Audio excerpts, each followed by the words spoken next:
Ashraf apa je? Tak ada communication dua hala ke? Ke presenter seorang-seorang je? Abang cerita dulu. Lepas tu kalau ada soalan baru tanya. Abang kasi Ah, kata dulu apa yang abang nak cerita. okey. Okey, bismillahirrahmanirrahim. Assalamualaikum warahmatullahi wabarakatuh. Alhamdulillah nasta'inuhu wa nastaghfiruh wa na'udzu billahi min syururi anfusina min sayyiati a'malina may yahdihillahu fala mudilla lahu wa may yudlil fala hadiya lahu. Asyhadu an la ilaha illallah wa asyhadu anna Muhammadan 'abduhu wa rasuluh. Amma ba'd. Jadi insya-Allah pada malam ni bukanlah nak present apa-apa pun, sekadar perkongsian lah bersama dengan semua junior ke ada yang sebaya abang Fi? Fi? Oh, Alfi. Semua sebaya? Saya pun tak tahu. Tapi kalau antara saya, kawan-kawan saya semua umur saya lah. Tahu join ni ada yang umur apa. Oh, okey. Saya rasa internet saya slow sikit ni. Tak apa. Tahu So, saya record dulu. bukanlah nak kata bentang apa-apa pun, lebih kepada perkongsian lah. Maksudnya sama-sama mendapat manfaat, dan kalau ada yang tak setuju kita boleh berbincang lah, maksudnya memberikan masing-masing punya pandangan. Cuma isu dalil-dalil Al-Quran ataupun dalil-dalil sunnah ataupun al-adillah al-muttafaq alaiha ataupun yang dipersedia al-mukhtalaf alaiha, benda ni adalah satu polemik, satu isu yang bukanlah asing pun dalam siapa-siapa pengajian Islam kan. Tak kisahlah dia daripada Quran Sunnah ke, daripada usul fiqh ke, ataupun daripada usul din, dia akan bertemu dengan scholars-scholars yang berbincang, berbahas dari sudut orang kata berkenaan dengan dalil lah. Cuma fokus kita kat sini adalah fokus berkenaan dengan orang kata bagaimana para ulama usuliyah, ulama-ulama usul fiqh berbahas dari sudut hukum dan berinteraksi dengan hukum-hukum. Sebab kita lihat sebenarnya mungkin dekat dunia sekarang ataupun hari inilah kita tak dibentangkan ataupun tak didedahkan secara detail berkenaan dengan dalil-dalil. Contohnya kalau kita ambil fatwa ini diharuskan sekian-sekian, ataupun majlis fatwa memberikan hukum sekian-sekian berdasarkan istihsan. Tapi kalau kita rujuk kitab-kitab ulama silam, kita akan jumpalah contohnya dalam mazhab Hanafi, dia akan kata pandangan ni secara kias memang akan kita tinggalkan, tapi kita haruskan berdasarkan istihsanan. Kita akan haruskan berdasarkan istihsan. Jadi ulama-ulama yang terdahulu silam biasanya mereka akan secara detail lah memang akan orang kata sebut apa dalil ataupun metod yang mereka gunakan untuk berhujah lah.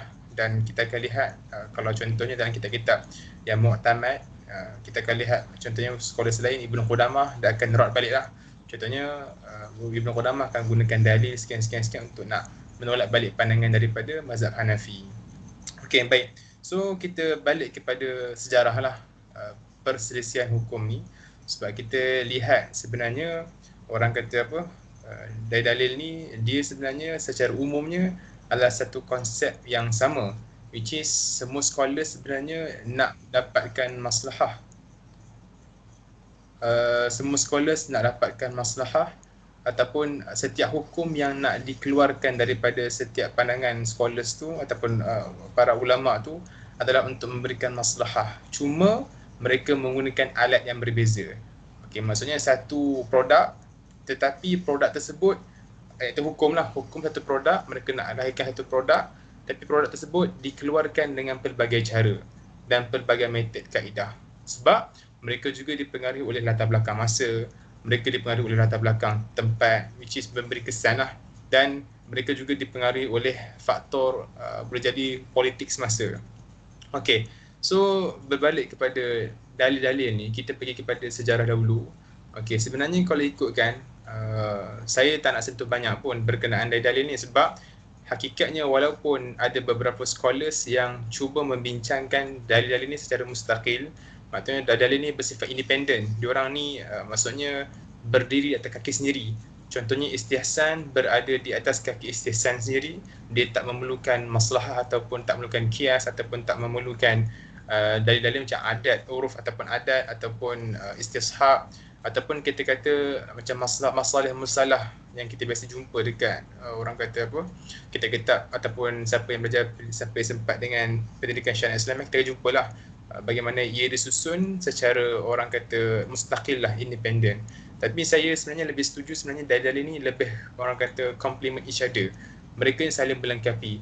Cuma ada beberapa part yang sebenarnya istihsan yang difahami oleh contohnya scholars Hanafi, mereka faham secara istihsan tu identity. Maksudnya bersifat zat istihsan. Berbeza dengan Malikiyah. Malikiyah memahami istihsan tu secara method ataupun secara normatif, supaya sifat dia. Okay, so kita pergi go through satu persatu lah, yang di mana orang kata istihsan ni dia lebih kepada, ataupun dalil-dalil ni orang kata dalil ni dia bersifat complement each other, which is macam saya sebut tadi, para ulama, para sarjana dahulu lebih bersifat nak orang kata mencari masalah di balik hukum-hukum yang mereka ijtihad. Setiap produk tu mereka nak berikan kebaikan kepada mustafti mereka, kepada masyarakat yang bertanya, cuma berdasarkan alat yang berbeza. Okey, baik. So kita go through kepada maslahah. Okey, maslahah ni adalah benda yang biasa disebut oleh ulama-ulama hari ini. Bahkan kalau maslahah ni kita juga adalah perkataan yang sinonim bagi tulab syariah, sebab kita tahu sesiapa yang macam sekarang ni perbincangan maqasid syariah dan perbincangan yang global. Orang-orang yang belajar tentang perbankan akan jumpa perkataan maqasid syariah ni. Orang-orang yang belajar tentang qanun ataupun law akan jumpa perkataan maqasid syariah ini. Cuma kita lihat bagaimana scholars ni ataupun mereka ni melihat dengan lebih detail tentang apa itu maslahah. Okey, balik kepada sejarah dahulu, macam mana kita lihat kenapa ulama berbeza pendekatan dan kenapa ulama berbeza dalam memberikan orang kata menggunakan maslahah itu sebagai sumber hukum.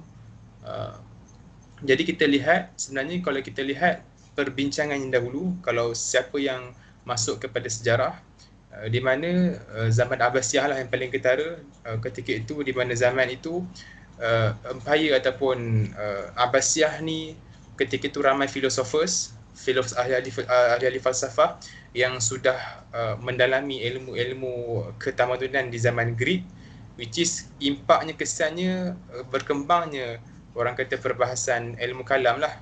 Okey, jadi mulalah timbul perbincangan di mana mereka sehingga sampai tahap membincangkan tentang baik ataupun etika ataupun moral, which is adakah akal ni adakah akal ni boleh predik ataupun boleh tentukan sesuatu moral seseorang tu ataupun satu masyarakat tu, ataupun dalam sudut lain agama diperlukan ataupun wahyu diperlukan untuk menerangkan mana baik mana buruk.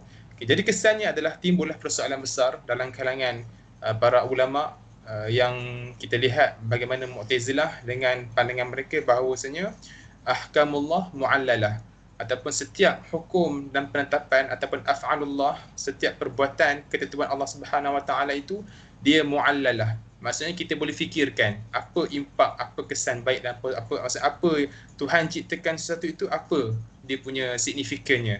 Maksudnya itu Mu'tazilah, which is dia meletakkan akal sebagai ukuran untuk nak berijtihad memahami apa yang Allah Subhanahu Wa Taala sampaikan sebagai hukum tu. Okey, berbeza dengan orang kata Asy'ariyah yang cuba counter falsafah yang diketengahkan oleh orang kata Mu'tazilah ini. Asy'ariyah pun menafikan bahawasanya ahkamullah ataupun af'alullah ini ghairu mu'allalah. Apa yang setiap Allah putuskan adalah bersifat divine, dia bersifat wahyu yang tak ada ruang untuk akal memikirkan, ataupun akal tak boleh nak go beyond memikirkan apa yang Allah Subhanahu Wa Taala tetapkan. Okay, dan mazhab ketiga yang Maturidiyah. Okay, Maturidiyah ni dia pertengahan lah antara Asy'ariyah dengan Mu'tazilah, seperti yang kita pernah belajar dulu, di mana Mu'tazilah melihat kepada pertengahan, maksudnya ada point of view yang Asy'ariyah betul dan ada point of view yang Mu'tazilah betul. Dan benda ni pun Dr. Ar-Raisuni dah bentangkan juga dalam Nazaratul Maqasid Syariah inda Imam Syatibi, which is pandangan yang lebih awsat lah, maknanya pandangan yang paling bertengah, yang berhati-hati dalam isu ni ataupun lebih dekat dengan pertengahan dan kebenaran adalah pandangan yang yang orang kata lebih praktikal adalah pandangan yang dibawa oleh Maturidiyah lah, which is di mana Maturidiyah ini mengetengahkan idea tak menafikan wahyu, pada masa sama tak menafikan akal. Okay, dari situlah terbitnya bila orang bincang, okey baik, ahkamullah mu'allalah, maksudnya terms hukum-hukum Allah ini, apa yang Allah putuskan, apa yang Allah tetapkan ini, kita boleh berfikir. Maksudnya ada majal ataupun ruang untuk orang-orang manusia, untuk manusia ni berfikir apa yang di sebalik ni. Maka timbullah kat situ orang berbincang apakah maqasid syariah, apakah objektif di sebalik Allah Subhanahu Wa Taala menetapkan satu hukum itu. Okey, di sinilah para sebenarnya berbeza pandangan lah. Yang kita lihat kesannya adalah, okey, kesannya besar. Kalau kita pergi kepada Zahiri, okey, Zahiri totally tolak maqasid syariah, idea of maqasid ataupun idea of masalih, tetapi dia bukanlah tolak secara total, sebab sesetengah orang dia faham Zahirin literal nas, maksudnya apa yang maksudnya tolak kias ataupun tolak ilah.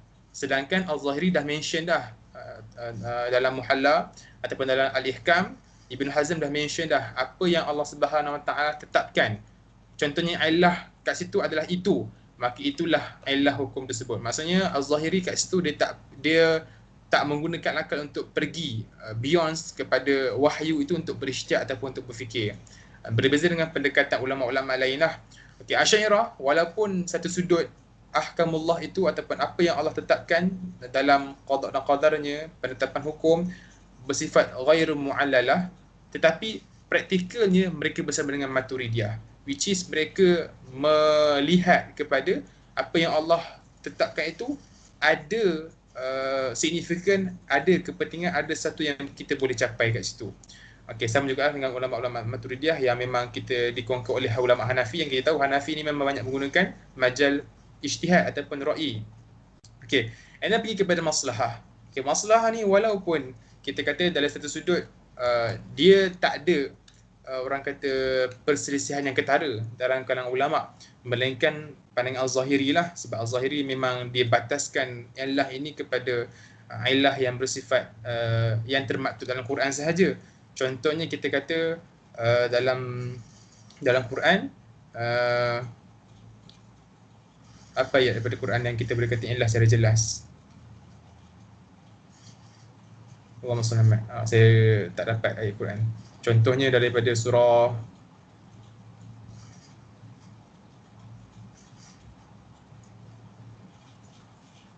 tak dapat contoh. Tapi maksudnya Al-Zahiri, apa yang Quran mention, ilah dia, objektif dia, maka itulah ilah yang sekadar boleh dibincangkan. Okay, dia berbezalah dengan pendekatan Malikiyah, yang Malikiyah ni bincang objektif ini konteksnya secara individu ataupun secara ijtimai, secara masyarakat, maksudnya secara besar. So maksudnya dekat satu pendekatan Malikiyah, ulama-ulama Maliki, mereka ini luaslah dalam mentafsirkan Al-Quran, maksudnya mengikut pada konteks yang betul.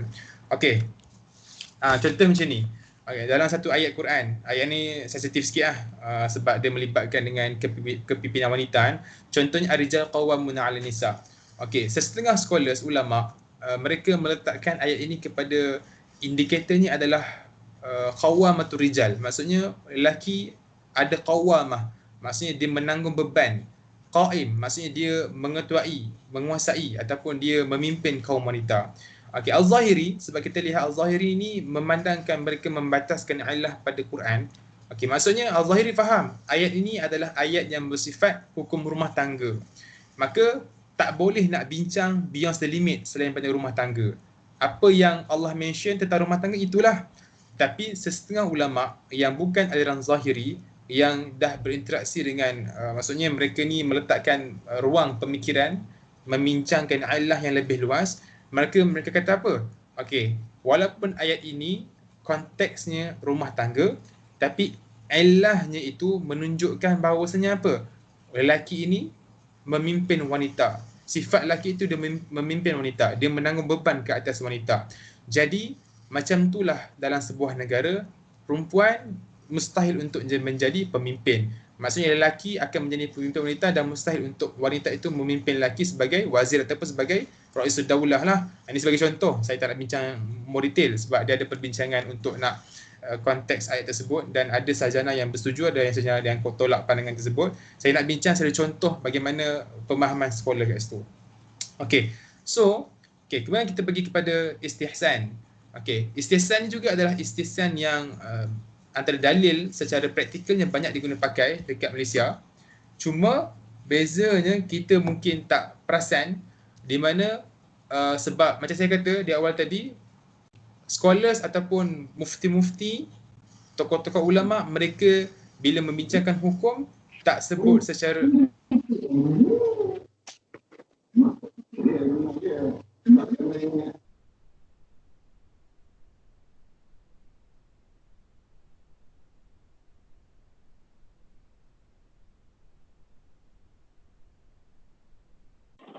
Bang, tekan unmute bang. Tekan unmute, tersilap tekan ni. Oh, tadi unmute ke? Hello? Saya tekan mute. Okey, dah dengar. Dah dengar. Okey. So, pergi kepada istihsan. Itu satu dalil yang memang kita lihat konflik besar. Okey, sebagai sebuah negara yang kita kata secara umumnya bermazhab Asy-Syafi'i. Okey. Which is kita tahu aliran Nusantara ni adalah Nusantara ni merupakan sebuah tempat yang berintimak dengan mazhab Syafi'i.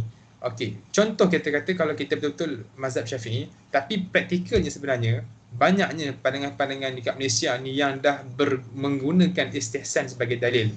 Okey. Contohnya, kita tak pergi contoh, kita pergi kepada bincangan dulu. Sebab apa? Sebab kalau kita kata kita berpegang kepada qaul Syafi'i secara jelaslah. Okey, kita akan lihat bagaimana Imam Syafi'i ataupun mazhab Syafi'i lebih banyak menggunakan qiyas. Maksudnya kita clash lah dengan apa yang nak dibawa oleh Imam Syafi'i. Dan kita lihat bagaimana mazhab Syafi'i sendiri ada sebut innamal istihsanu talazzuz. Maksudnya istihsan ni adalah desire ataupun nak sekadar bersedap-sedapan je. Okey, baik. Cuma which is istihsan ni secara praktikalnya diamalkan oleh semua orang ataupun semua sekolah, semua empat mazhab menggunakan istihsan kecuali Zahiri lah. Sebab apa? Sebab cuma pendekatan yang berbeza. Okey, baik. Kita pergi kepada Hanafi dulu, antara tokoh ataupun antara aliran yang paling banyak menggunakan istihsan dalam hukum hakamnya dan disebut secara jelas. Contohnya bila membuat perbandingan, hadzal hukum la yajuz qiyasan walakin jaizan istihsanan. Dia boleh untuk digunakan dalam istihsan. Okey, baik. Dan istihsan juga kalau dalam konteks Malaysia banyak digunakan pakai dalam perbankan, perundangan, semua bidang ada. Dalam perubatan apa-apa aliran dalam cabang-cabang ilmu, istihsan ni banyak digunakan. Okey. So, istihsan ni dalam konteks Hanafi, kita akan lihat bagaimana istihsan ni apa yang Asy-Syafi'i, apa yang mazhab Hanafi pegang adalah pengecualian the exceptional ataupun satu pengecualian daripada existing law. Maksudnya hukum yang sedia ada tu mereka jadikan satu inisiatif lain. Sebab itulah istihsan menurut definisi yang diberikan oleh ulama-ulama mutaakhirin, contohnya Al-Bazdawi ataupun Al-Qarhi, mereka meletakkan istihsan ni, apa yang istihsan yang Hanafi pegang adalah tarkul qiyasil jali, kemudian apa? Pergi kepada qiyas khafi. Maksudnya apa? Istihsan itu dia sebuah pengecualian daripada hukum yang dah ada, satu undang-undang yang dah termaktub. Maksudnya istihsan ni adalah makhraj syar'iyah. Dia ada satu inisiatif, adalah satu jalan untuk diberikan kepada mustafti. Supaya apa? Supaya bila berlakunya ataupun bila keadaan qiyas ataupun bila seseorang manusia itu bila dia berpegang zahir nas, kesannya memberi padah ataupun keburukan, meratakan mafsadah kepada orang tersebut. Jadi mazhab Hanafi dia nampak perlunya istihsan bukan sebagai helah tapi jalan keluar untuk selamatkan. Okey, dan istihsan ni ada tapak dia. Dia bukanlah satu dalil yang semata-mata kita kata ikut hawa nafsu, tak. Istihsan ni kalau menurut mazhab Hanafi, mereka ini jelas sekali mencontohi apa yang Sayyidina Umar telah buat. Sayyidina Umar pada tampuk pemerintahannya, kalau siapa yang baca Bidayah wa Nihayah ke ataupun kitab-kitab sirah yang menceritakan, yang mengumpulkan sirah Umar Al-Khattab, maka kita akan lihat bagaimana Umar ni banyak ijtihad-ijtihad yang rare. Dan ijtihad ar-rai inilah menjadi kayu ukur untuk mazhab Hanafi ni berhujah dengan istihsan. Okay, sebagai contoh yang kita biasa dengar, okay, contohnya adalah bagaimana Umar Al-Khattab memerintahkan supaya memberhentikan ataupun zaman tersebut zaman zaman kemarau panjang, Umar Al-Khattab perintahkan supaya hukuman hudud itu diberhentikan sekejap. Okey. Kalau ikutkan, okey, seseorang yang mencuri, dia akan dikenakan hukuman hudud zaman tersebut. Sebab ketika itu mereka menggunakan uqubat ataupun hukuman berdasarkan Quran, legal text daripada Quran. Jadi siapa yang mencuri akan dipotong tangan. Tapi Umar ketika itu memberhentikan hukuman tersebut. Sebab apa? Berdasarkan istihsan. Sebab apa? Kalau Umar menggunakan kias jali, iaitu berdasarkan textual foundation daripada Quran ataupun sunnah yang melihat kepada perbuatan Nabi Muhammad ataupun daripada perintah Quran, maka akan mendatangkan lebih banyak keburukan. Sebab apa? Ketika itu orang mencuri bukan untuk orang kata nak hawa nafsu, no. Tapi dia mencuri sebab nak survive, nak hidup dalam kelaparan. Jadi keadaan yang memaksa itu menyebabkan mereka terpaksa mencuri untuk mencukupkan apa yang mereka adalah, makanan ataupun minuman, sedikit wang untuk belanja keluarga semua. Maksudnya mereka bukanlah membudayakan satu budaya curi itu sebagai untuk ikut hawa nafsu. Jadi Umar nampak melihat ketika itu adalah perlunya untuk meninggalkan qiyas ketika itu. Okey. Dan pergi kepada istihsan.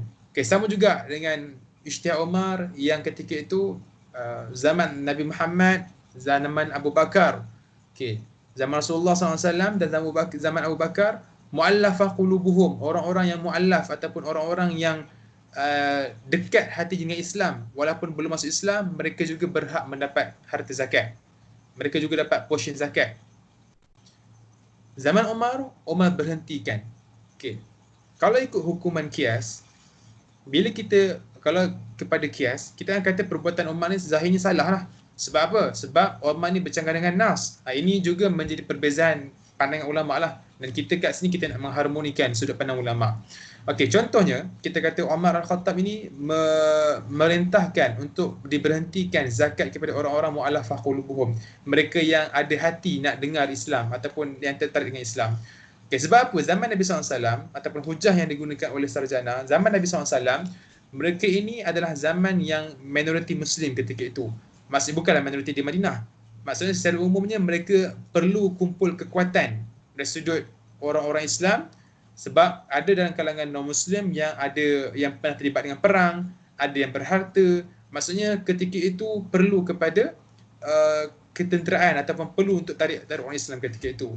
Okay, jadi Umar lihat ketika itu, dia memerlukan ataupun ketika zaman Umar ataupun the golden age of khalifah lah orang kata. Jadi ketika itu Umar melihat tak ada keperluan. Maksudnya tak ada keperluan kat situ bermaksud tidak perlu untuk memberikan zakat kepada mu'allafah qulubuhum. Orang-orang yang tertarik hati dengan Islam, tak ada keperluan lagi untuk nak berikan zakat kepada mereka. Okey, dekat sini ada beberapa pandangan yang kita lihat. Contohnya macam Dr. Said Ramadan Al-Buti dan sebelumnya Najmuddin At-Tufi, antara ulama yang berbincang tentang apa tindakan Umar Al-Khattab ni kan. Kenapa Umar Al-Khattab buat sedemikian. Okey. At-Tufi dengan Al-Buti, dua scholars yang bincang, di mana Al-Buti lah pandangan ataupun menolak pandangan At-Tufi.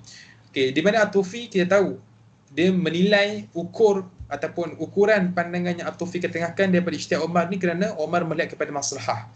Okey, which is masalah itu menyebabkan Umar mengecualikan hukum ketika itu. Sebab apa? Menurut At-Tufi, macam saya katakan tadi, At-Tufi melihat bahawasanya tak ada keperluan lah. Maksudnya tak memberi apa-apa, perbuatan Nabi dan Abu Bakar adalah disebabkan maslahah. Jadi bila hilang maslahah tak perlu kepada hukum lagi lah. Zaman Umar, which is dah tak ada keperluan lah ataupun tak ada kepentingan, tak ada maslahah yang perlu dicari, ditegakkan daripada mereka ini, maka Umar memberhentikan hukuman ataupun memberikan mu'allaf ni zakat. Okey, berbeza dengan Al-Buti. Ini yang saya kata ulama berbeza sudut method. Okey. Dari sudut Al-Buti melihat kepada bukan disebabkan maslahah. Dan kita lihat kalau hujah At-Tufi seolah-olah menyebutkan bahawasanya maslahah ini Umar mengedepankan maslahah berbanding dengan nas syarak. Sebab kita tahu di sisi At-Tufi masalah ini mukhassis ataupun takhsis nusus syariah. Masalah ini boleh mengkhususkan teks-teks syariah yang bersifat umum. Sebab ayat zakat ayat umum. Maksudnya tak mention pun secara spesifik keadaan macam mana, hanya memerintahkan supaya berikan zakat kepada mu'allafah qulubuhum tanpa describe mu'allafah yang macam mana. Jadi At-Tufi melihat pandangan Umar ini adalah pandangan yang mengkhususkan maslahah zaman Umar itu telah mengkhususkan teks yang umum tersebut. Okey, benda ni dikritik oleh Al-Buti. Okey, which is Al-Buti kata dia bukan isu masalah ataupun tak masalah. Dan Al-Buti bersetuju bahawasanya Umar sebenarnya menempati nas. Sebab apa? Sebab Al-Buti melihat kepada kerelevanan illah, which is Al-Buti mendefinisikan semula mu'allafah qulubuhum itu dan meletakkan orang kata satu pandangan justifikasi di mana Omar melihat kerelevanan Allah yang tak ada ketika itu, which is tak ada keperluan pun nak tak ada orang Islam ketika itu. Okay, so kita melihat pendekatan yang berbeza tetapi produk yang sama, iaitu objektifnya adalah ataupun produknya adalah Omar tidak memerintahkan untuk berikan zakat. Umar memerintahkan untuk tak bayar zakat ataupun tak diberikan hak zakat kepada asnaf yang bernama mu'allafah qulubuhum ini. Okey, so sebagai kita yang orang-orang yang terkemudian lah, maksudnya yang lahir daripada jenis sekolah, macam mana kita nak mengharmonikan?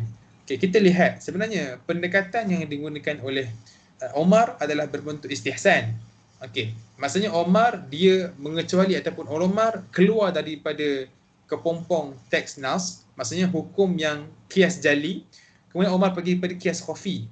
Sebab apa? Okey, sebenarnya apa yang dibincangkan oleh At-Tufi dan apa dibincangkan oleh Al-Buti adalah dua benda yang sama, cuma metod yang berbeza. Sebab tindakan Umar ada kaitan dengan maslahah dan tindakan Umar ada kaitan dengan illah. Okey, which is ketika itu bila Umar melihat the existing law ataupun rule ataupun undang-undang yang sedia ada tak memberikan maslahah, jadi Umar keluar daripada kepompong maslahah untuk pergi kepada maslahah yang lain, iaitu duit zakat tersebut ataupun tak ada keperluan untuk nak berikan zakat kepada mu'allafah qulubuhum, sebab ketika itu tentera Islam memang dah kuat. Orang-orang Islam dah banyak pembukaan dan pembukaan yang telah dibuka di kota demi kota telah dibuka, which is tak perlu lagi bantuan daripada orang-orang yang mu'allafah qulubuhum ini. Okey, baik. So dekat situlah kita lihat bagaimana sebenarnya ulama memiliki sudut pandang yang lain, tapi sebenarnya benda ni boleh diharmonikan. Okey, contoh saya kata dekat Malaysia. Okey, dekat Malaysia kita boleh lihat sebenarnya banyak telah diguna pakai benda-benda macam ni ataupun istihsan ni. Okey, sebagai contoh kita lihat dalam sistem perundangan Malaysia. Sistem perundangan Malaysia dia sebutkan bagaimana harta pencarian ataupun dalam orang kata dalam bila berlakunya perceraian, bila kematian ataupun berlakunya poligami, isteri ataupun suami boleh masing-masing tuntut harta sepencarian, hak harta sepencarian, which is harta sepencarian ini adalah sebuah amalan yang diambil daripada adat pepatih, daripada adat ni lah Minangkabau lah, yang diserap masuk ke dalam alam Melayu, alam Malaysia dan Indonesia. Okey, apa isu dalam kalangan harta sepencarian ni? Okey, harta sepencarian ni isunya kat sini adalah kalau kita tengok kepada praktikalnya, harta sepencarian adalah sebuah amalan yang di mana dia melibatkan pemilikan. Sebab apa? Dalam Islam, pemilikan mutlak kepada satu harta itu diberikan kepada owner dia. Maksudnya pemilik dia berhak memiliki harta sepenuhnya. Orang lain tak boleh kacau. Okey, maksudnya the right of ownership ni beyond kepada orang kata apa? Milik kepada dia punya pemilik yang usahakan tu lah. Okey, cuma sebab ada pepatih ni nak menjaga masalah wanita. Sebab zaman dulu wanita tak bekerja macam zaman sekarang. Jadi zaman dahulu diberikan sedikit ataupun diberikan hak kepada orang wanita yang membantu suami dia untuk nak dapatkan harta sepencarian ataupun nak membangunkan harta tu.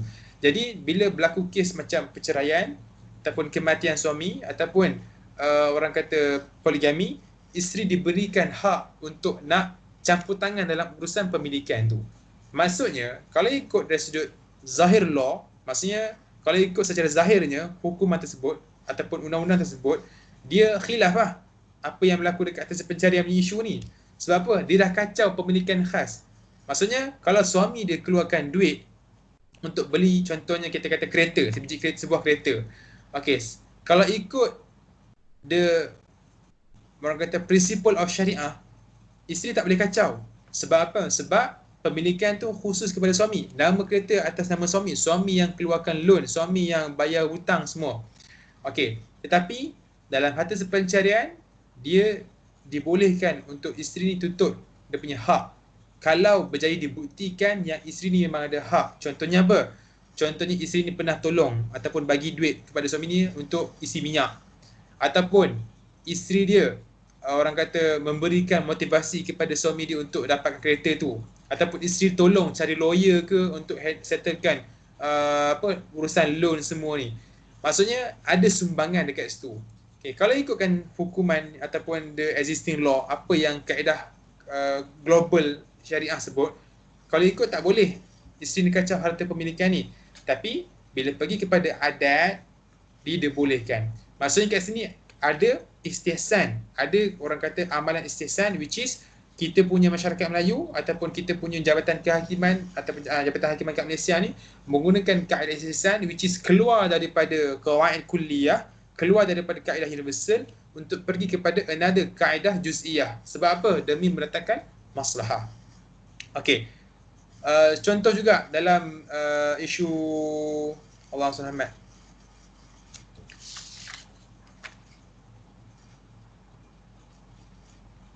Okey, contoh yang lain.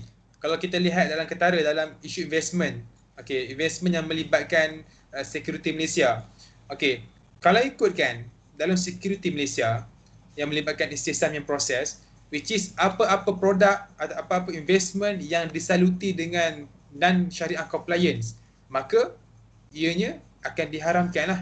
Okey, tetapi dalam syariah standard yang diberikan oleh Security Commission meletakkan nisbah berapa persen. Even IOF pun ada letakkan berapa persen yang perlu di sebuah syarikat tu berikan pengecualian kepada sebuah syarikat tu untuk ada sedikit non-syariah compliant. Maksudnya produk tak patut syariah yang ada terpalit dengan dia. Okey, kalau ikut kepada kaedah qiyas jali ataupun kaedah daripada teks, maksudnya apa-apa harta yang ada unsur ribawi, ada sedikit maksudnya terlibat dengan non-syariah compliant, dia ada terlibat dengan arak ke ataupun maknanya produk-produk yang tak patut syariah, maka haram hukumnya untuk kita berjual beli dengan dia ataupun nak invest kepada dia. Tapi dekat sini kita melihat kepada dasar ataupun kesan makronya. Kesan besarnya adalah bila orang Islam tak terlibat dalam investment, maka kesannya apa? Kesannya adalah ia memberikan kuasa membeli, dia mengurangkan kuasa membeli orang Islam. Itu yang pertama. Sebab maksudnya orang Islam tak banyak masuk market kepada market ekonomi. Yang kedua, kita kekurangan orang-orang Muslim untuk terlibat dalam jual beli saham ataupun jual beli pelaburan kat situ. Maka kat situ kesannya lah ekonomi orang Islam akan tetap berada di bawah lah. Okay. And then macam mana orang-orang ataupun syariah-syariah sekolah ni bincang, which is berikan pengecualian, istihsan lah. Maksudnya pengecualian daripada kaedah universal itu cuma dia ada syarat lah. Maksudnya bukanlah secara orang kata total untuk memberikan pelepasan, tapi pelepasan tu adalah sekadarnya iaitu 20%. Kalau tak salah saya kat Security Commission memberikan 20%. Okey, dan sama juga isu yang melibatkan contohnya macam isu ASB. Okey, ASB kalau ikut fatwa Security Commission 2013 memang haramkan pelaburan ASB. Sebab apa? ASB lebih 20% benda yang dekat situ tak patut syariah.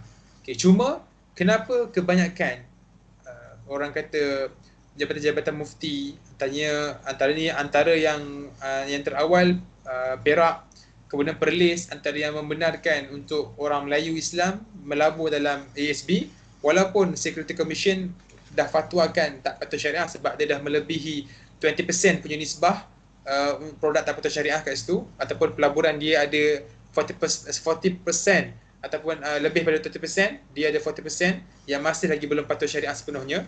Okay, cuma kenapa dibenarkan ataupun dan yang terakhir Selangor lah, 2017 Selangor baru meluluskan fatwa bahawa harus untuk melaburkan ASB sebab scholars ataupun tokoh-tokoh ni melihat benda yang lebih besar. Sebab apa? Sama juga bila kita pergi kepada dasar masyarakat, maksudnya kita terjun ke dasar masyarakat, kita akan lihat sebenarnya kefahaman orang Islam dan keterlibatan Muslim dalam dunia pelaburan sangat kecil. Dan kita tak ada knowledge. Ramai yang dalam kalangan Muslim tak ada knowledge yang detail tentang pelaburan. Jadi kita bergantung kepada satu badan investment yang dinaungi oleh kerajaan ataupun yang orang kata kontraknya itu ataupun dia diberi jaminan oleh kerajaan untuk memberikan keuntungan. So ASB adalah salah satu daripada badan pelaburan yang boleh orang kata memang kalau siapa yang melabur takkan rugi lah, sebab kerajaan akan garanti. Kerajaan akan beri jaminan untuk dia akan sentiasa untung, dan even kalau rugi sekalipun kerajaan dia takkan efek orang tu, dia takkan efek depositor. Sebab apa? Kerajaan akan cover kerugian tersebut. Okay, maksudnya orang Melayu perlu. Dan kedua, dia ada isu-isu politik juga, sebab ASB nak kumpul sebanyak mungkin orang-orang Melayu Islam untuk melabur ke ASB supaya apa? Kita ada kuasa membeli untuk nak menguasai pasaran bank-bank. Contohnya kita sekarang ni Maybank lah, which is dekat Maybank 60% dalam kalangan shareholder adalah orang yang inilah yang pihak PNB lah, ASB. Kesannya apa? Kesannya sebab orang-orang Melayu Islam membeli ataupun melabur dalam ASB. Okay, so maksud itu adalah kalau kita berpegang pada the existing law yang maksudnya berpaksikan kepada kias jadi, banyak masalah yang tak settle, terutama yang melibatkan yang sekarang ni. Maksudnya melibatkan orang kata Allah Subhanahu yang melibatkan isu ataupun fatwa-fatwa konten lah. Okey, sebagai contoh yang lain yang melibatkan istihsan ni juga. Okey,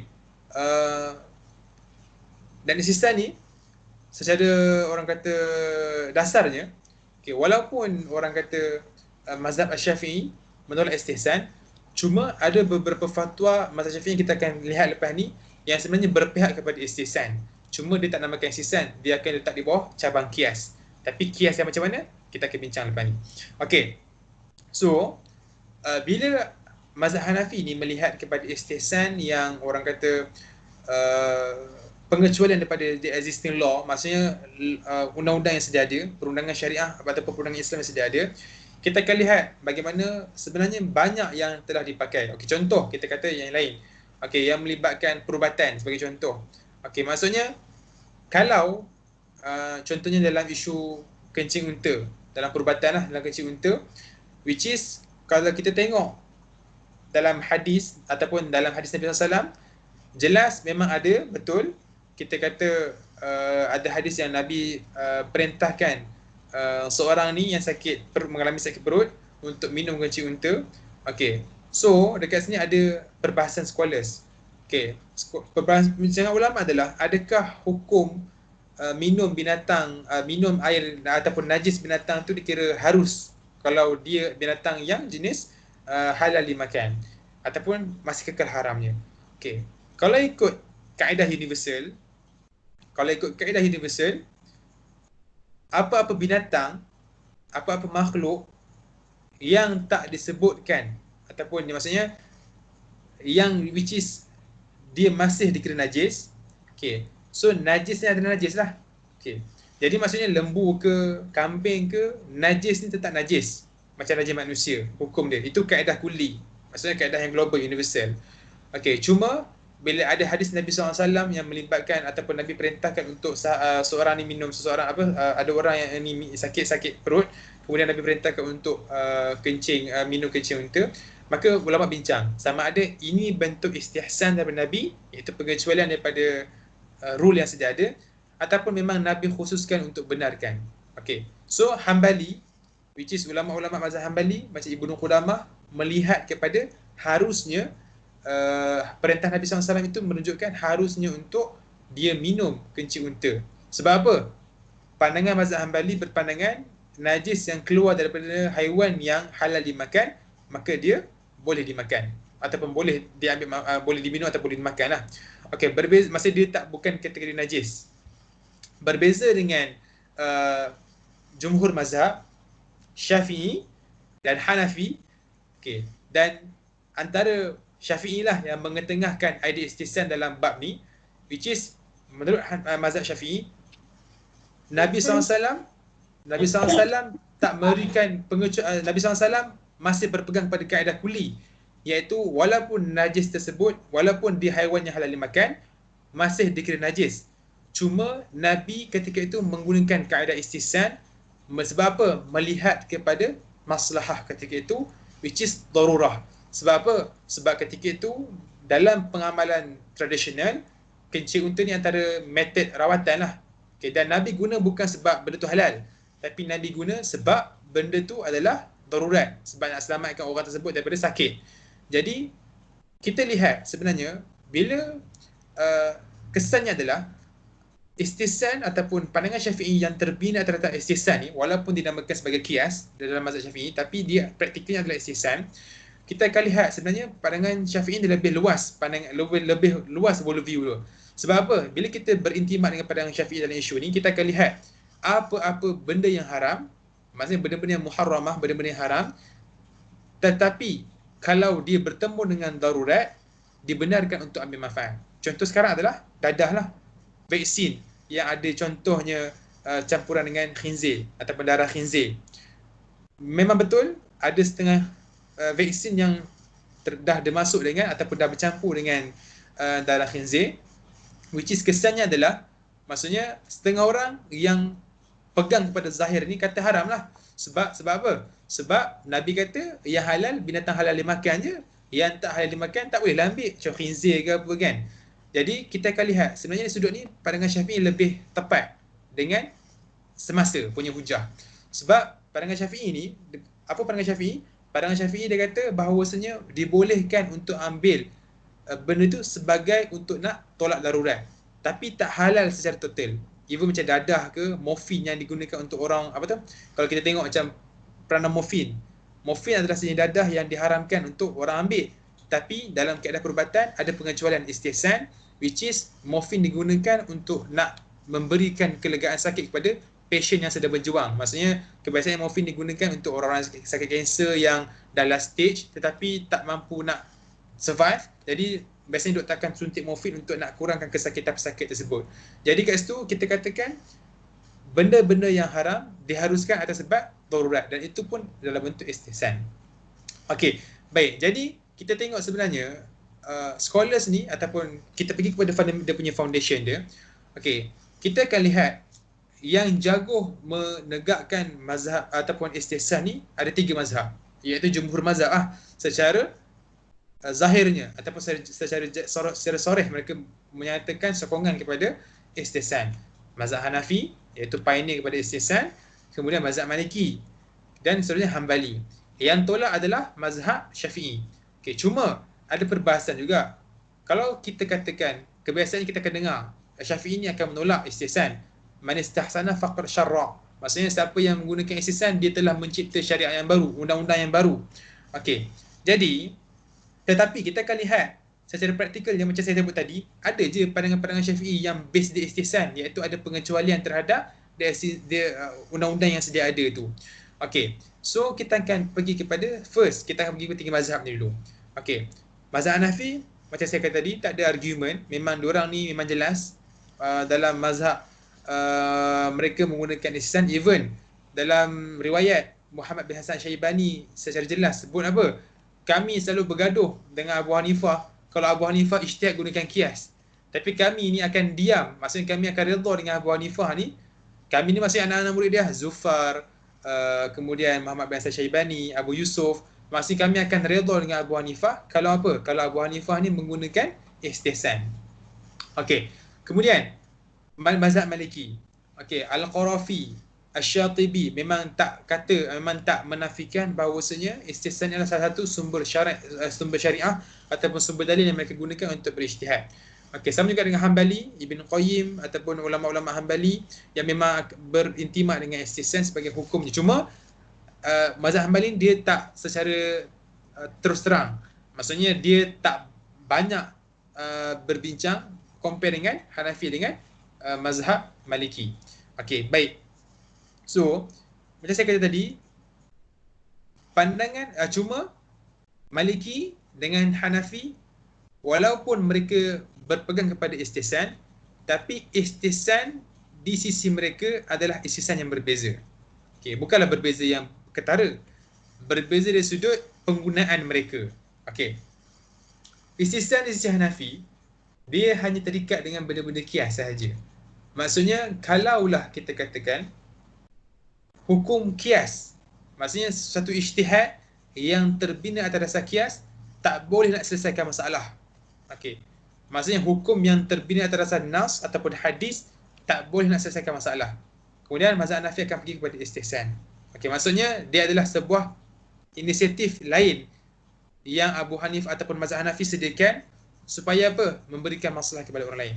Okey, mazhab Maliki sebenarnya lebih luas dalam menggunakan istihsan. Okey, pertama yang kita boleh katakan, mazhab Maliki secara fundamentalnya, secara dasarnya, mereka tak iktiraf pun istihsan sebagai dalil yang bersifat independen. Tetapi compare dengan maslahah. Okey. Masalah mursalah adalah dalil yang bersifat independen. Maksudnya dia mustaqillah di sisi mazhab Maliki. Okey. Dari atas sudut, sebenarnya mazhab Maliki ini lebih luas dalam menggunakan istihsan. Sebab apa? Sebab kalau macam saya kata tadi, mazhab Hanafi hanya menggunakan istihsan sebagai jalan keluar ataupun orang kata sebagai inisiatif lain kalau hukuman kias tak boleh digunakan. Okey. Tetapi mazhab Hanafi lebih luas sebab apa?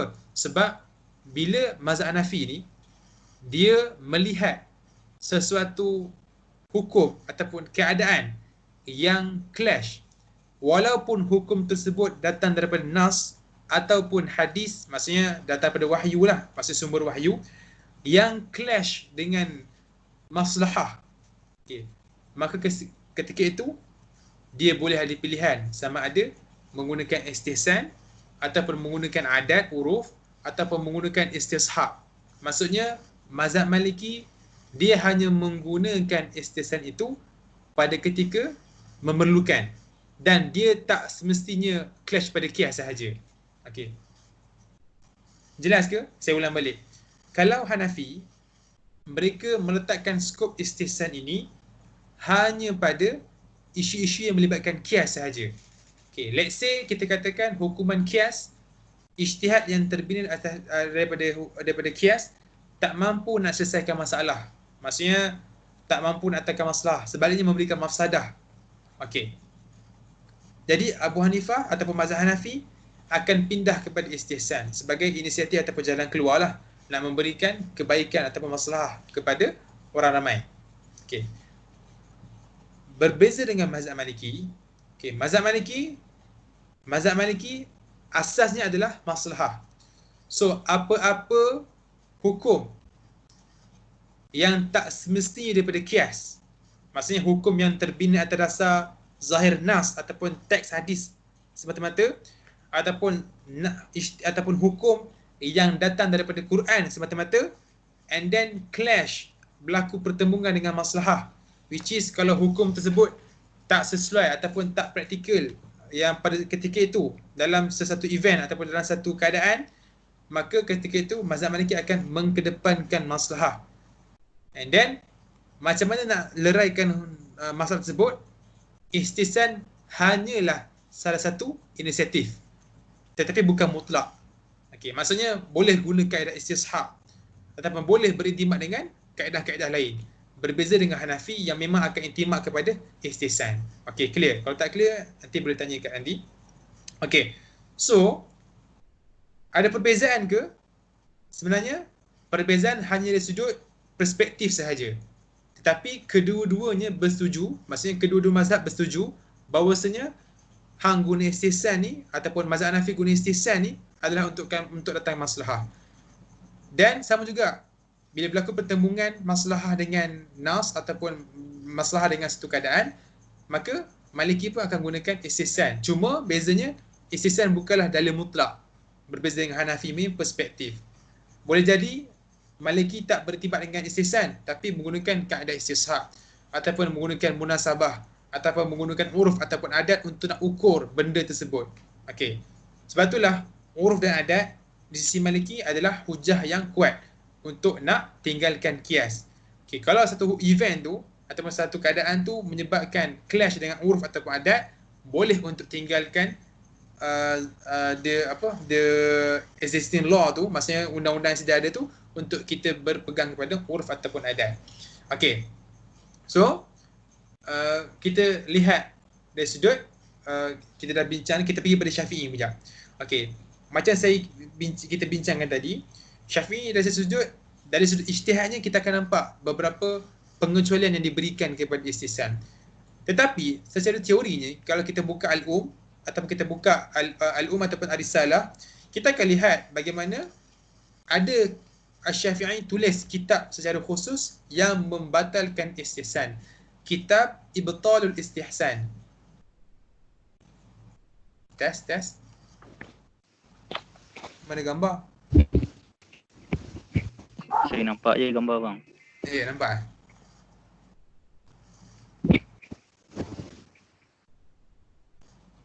Okey. Gambar nampak? Nampak bang, nampak. Okey. So, bila pergi kepada tadi apa? Syafi'i. Okey, kita pergi kepada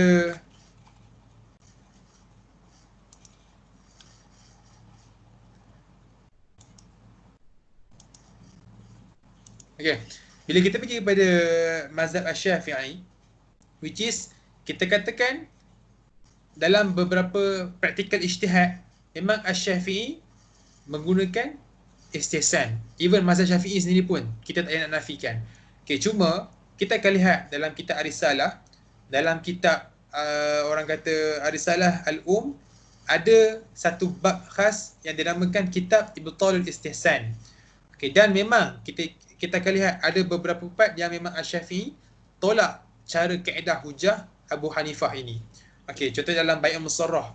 Which Bai' Musarrah, Syafi'i berpegang pada zahir teks ataupun zahir kias lah, dan tak pegang pada istihsan. Compare dengan Abu Hanifah, mereka menggunakan istihsan untuk melahirkan hukum yang berbeza.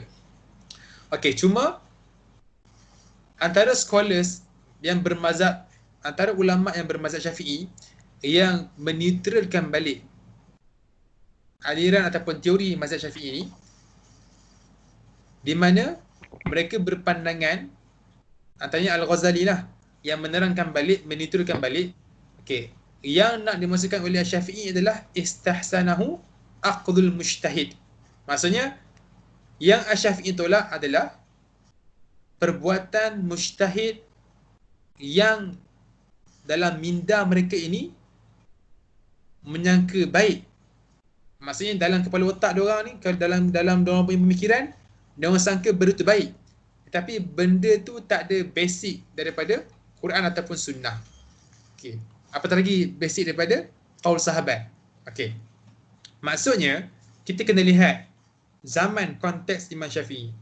Okey, zaman Imam Abu Hanifah ketika berada di Kufah. Okey. Abu Hanifah tak berperang. Abu Hanifah antara isu yang dihadapi oleh mazhab Hanafi adalah kurangnya masadir ataupun kurangnya nas-nas yang memerlukan mereka untuk berijtihad lebih. Okey. Tetapi ketika itu puak-puak kaum-kaum zindik ataupun kaum-kaum yang terpengaruh dengan falsafah ini tak besar, tak banyak compare dengan zaman Imam Syafi'i. Okay, jadi bila kita melihat kepada konteks zaman Syafi'i yang di mana ketika itu dah ramai orang yang terpengaruh dengan filosofi dan dah ramai orang yang orang kata bersenang-lenang dengan hukum-hukum agama, dengan teks-teks wahyu daripada Quran dengan sunnah, maka kadang-kadang bila mereka meletakkan akal beyond the limit, ada kala mereka sangkakan apa, itu kata sangka, assumption. Maksudnya apa yang mereka sangkakan dalam minda mereka adalah sebuah kebenaran. Sedangkan benda tu tak disaluti ataupun tak berdasarkan daripada Quran dengan sunnah. Okey. Jadi Al-Ghazali, even dalam Al-Mustasfa sendiri pun, Al-Ghazali menolak beberapa pendekatan mujtahid yang suka apa? Yang suka orang kata membuat andaian dalam kepala diorang. Yang membuat andaian dalam diorang punya minda ni. Sebab apa? Sebab ada, memang betul, ada dalam kalangan fuqaha yang banyak menggunakan orang kata apa? Assumption dalam mengeluarkan hukum tanpa ada basic Quran dengan sunnah. Dan even dalam menerangkan hukum istihsan, Al-Ghazali setuju istihsan adalah part of orang kata hukum ataupun dalil yang dijadikan sebagai hujah.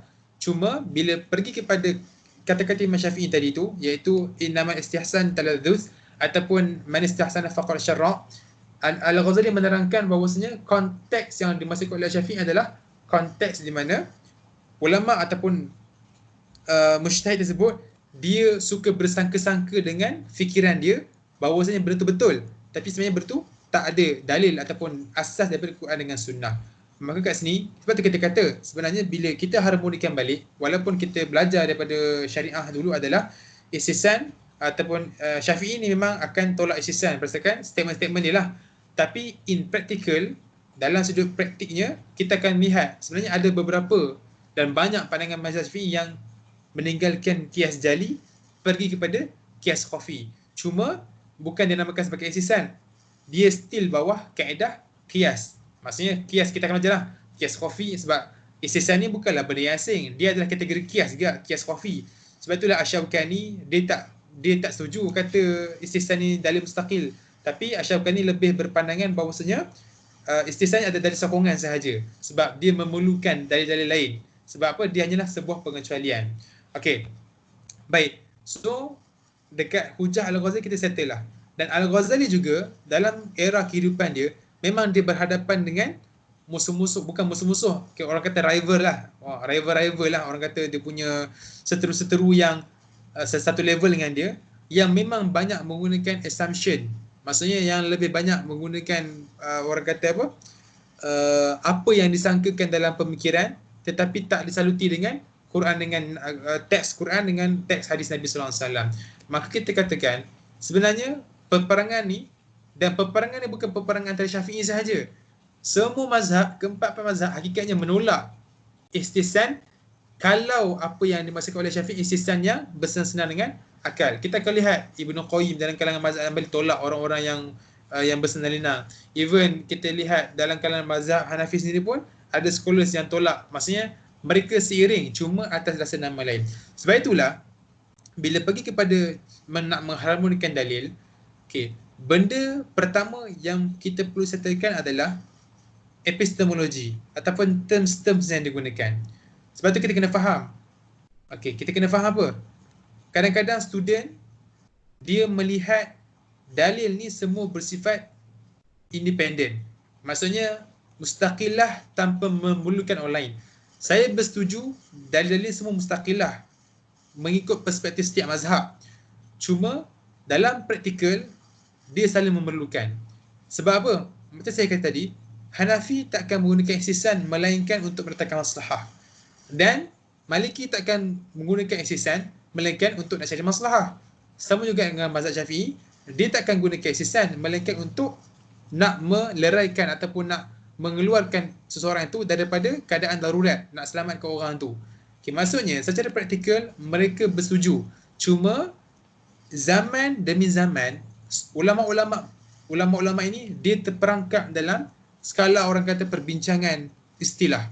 Sebab itulah saya suka pendekatan yang digunakan oleh Ar-Raisuni, maksudnya ulama-ulama kontem yang cuba meleraikan benda-benda yang khilaf dari sudut istilah sahaja.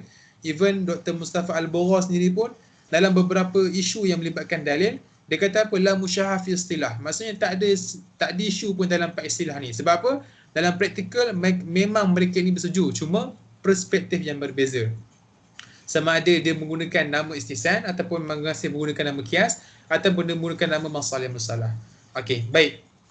So, kita akan lihat contoh lain kalau dari sudut pandangan-pandangan silam lah, yang kita akan lihat bagaimana dalam beberapa part walaupun Asy-Syafi'i yang kita kata tadi kalau dia tolak betul tolak istihsan, kenapa dalam beberapa pandangan dia selari dengan Abu Hanifah yang memang menggunakan istihsan. Sebagai contoh, kita melihat dalam isu khiyarul ataupun ta'yin khiyarul orang lain. Maksudnya dia khiyar ghairul muta'aqidain. Maksudnya dua orang yang berakad. Okay, sepatutnya orang yang berakad tu sahaja, maksudnya seller dengan buyer, pembeli dengan penjual yang berakad tu sahaja yang sepatutnya menggunakan khiyar. Okey. Itu kaedah kulli, kaedah universal. Okey. Cuma Abu Hanifah dan Imam Syafi'i dalam isu ni berbeza, mereka selari, maksud pandangan orang sama, which is boleh untuk kita nak pass khiyar tu kepada pihak ketiga. Kawan ke, adik-beradik ke, sepupu ke, which is kalau ikut hukum asal tak boleh. Sebab khiyar ni hanya melibatkan mutaaqidain, dua orang yang berakad, maksudnya pembeli dengan penjual. Okey, tetapi dalam mazhab Abu Hanifah dan Imam Syafi'i dibolehkan untuk pindahkan khiyar itu kepada pihak ketiga. Okey, kerana apa? Untuk mendatangkan maslahah, which is mereka extract ataupun keluar daripada kaedah kulli untuk pergi kepada kaedah juz'i, ataupun mereka keluar daripada qiyas jali, yang di mana qiyas jali itu yang kalau ikut foundation ataupun textual foundation memang tak boleh lah, sebab khiyar tu hanya khiyar melibatkan mutaaqidain. Tapi mereka keluar daripada ataupun mereka keluar daripada zahir textual foundation, pergi kepada qiyas khafi. Mereka keluar daripada qiyas jali and then transfer ataupun bawa kepada qiyas khafi, di mana dibolehkan untuk lantik pihak ketiga sebagai yang terlibat dalam majlis khiyar. Sebab apa? Ada keperluan. Sebab apa? Kadang-kadang pembeli tak tahu pun orang kata kualiti barang tu ataupun spek barang tu. Contohlah, kita nak beli handphone jenama iPhone. Kita minat produk iPhone, tapi kita tak tahu pun macam mana iPhone tu berproses, macam mana iPhone tu berfungsi, spek yang digunakan, apa yang sesuai dengan kita ataupun apa yang tak sesuai dengan kita. So kita memerlukan rujukan daripada kawan-kawan kita ataupun adik-adik kita. So itu kita pihak ketiga.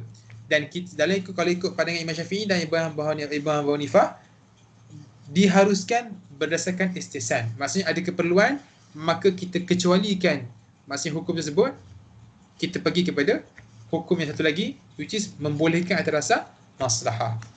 Jadi sebenarnya tak ada isu pun. Dan kalau kita sebagai student, macam mana kita nak meleraikan konflik ni? Okay, pertama, macam saya kata tadi, okay, first kita kena lihat kepada sejarah. Okay, kenapa, maksudnya latar belakang, kenapa Imam Syafi'i secara zahir kritik penggunaan istihsan, tetapi dalam praktikal ada pandangan-pandangan yang sebelah dengan Abu Hanifah yang memang jelas istihsanan, maksudnya menggunakan metode istihsan. So sebagai pelajar syariah kita kena kaji. So macam saya kata tadi, apa yang kita kongsikan tadi, which is statement tersebut dia ada konteks dia yang tersendiri, yang macam mana yang telah dileraikan oleh Abu Hanifah, yang dileraikan oleh Al-Ghazali, di mana Al-Ghazali menerangkan yang dimaksudkan oleh Asy-Syafi'i adalah ma yastahsinuhu al-mujtahidu bi'aqlih.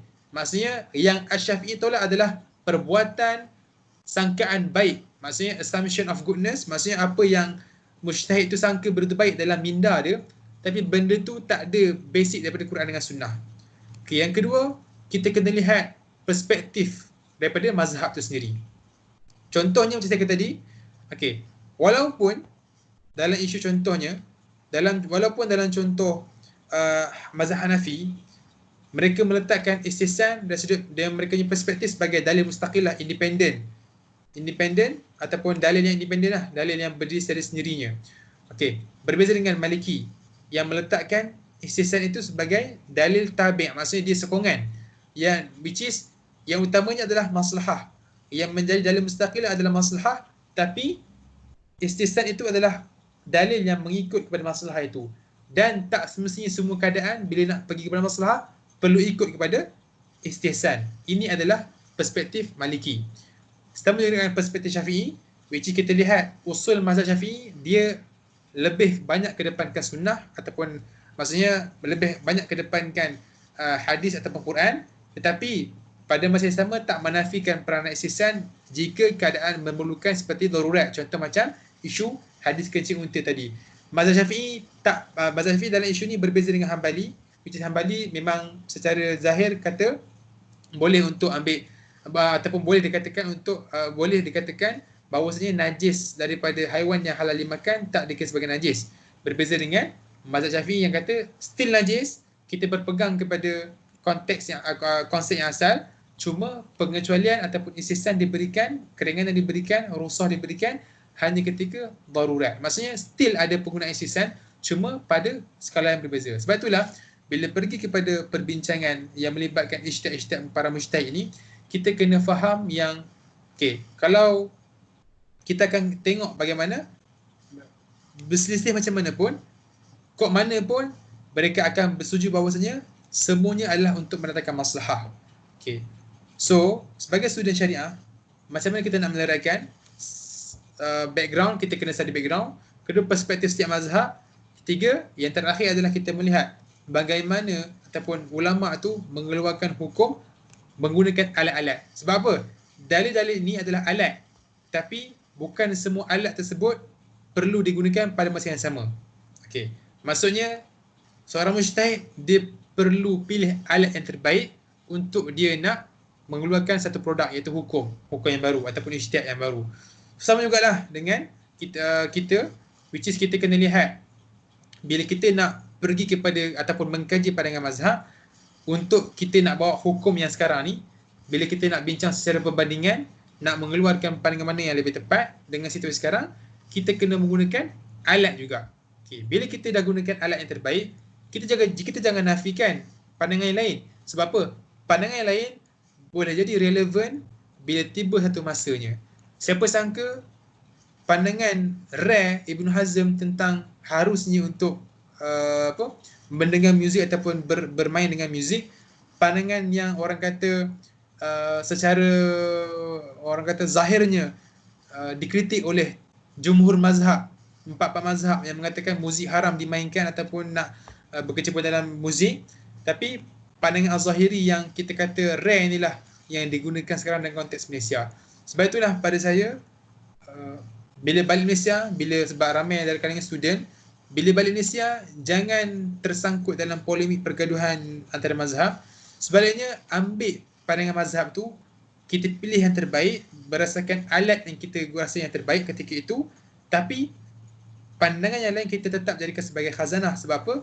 Boleh jadi pandangan tersebut diguna pakai untuk keadaan-keadaan yang terpencil yang akan berlaku pada akan datang. Sebagai contoh, dalam isu, kalau benda ni tak berlaku kat Malaysia, tapi benda ni berlaku dekat Europe. Which is pandangan ganjil, syadzah, kalau kita kata ni lah, al-ara' syadzah dalam kalangan dalam konteks fiqh, which is bila seorang suami dan isteri yang berkahwin non-Muslim dua-dua, maksudnya dua-dua bukan Islam, tiba-tiba salah seorang pasangan masuk Islam. So, kalau ikut konteks asal ataupun kalau ikut konsep asal yang kita akan lihat dalam mazhab Syafi'i ke ataupun dalam mazhab lain, automatik dia akan fasakh. Maksudnya pernikahan tersebut fasakh. Sebabkan oleh apa? Illah agama itu sendiri. Maksudnya punca agama ataupun perbezaan agama menjadi illah kepada terfasahnya pernikahan orang tadi itu. Dekat barat, benda ni jadi konflik sebab apa? Sebab kadang-kadang, first, mereka tak ada skim pencen macam kerajaan Malaysia. Which is, kalau orang wanita ataupun kaum wanita yang bekerja, yang orang kata makan pencen, kerja kerajaan makan pencen, selamatlah, tak ada isu lah. Maksudnya dia ada saving ataupun dia ada dana untuk nak hidup, nak survive. Tapi kalau dekat barat, kalau tak ada skim pencen, tak ada apa-apa simpanan, benda ni memudaratkan isteri. Terutama isteri lah. Sebab apa? Isteri, dia kok mana pun masa kahwin dia akan bergantung pada nafkah suami ni. Let's say kalau kata keadaan di mana isteri masuk Islam, suami masih kekal dengan agama yang asal, maksudnya bukan Islam lah. So isunya adalah, sepatutnya kalau ikut konsep asal terfasah pernikahan tersebut.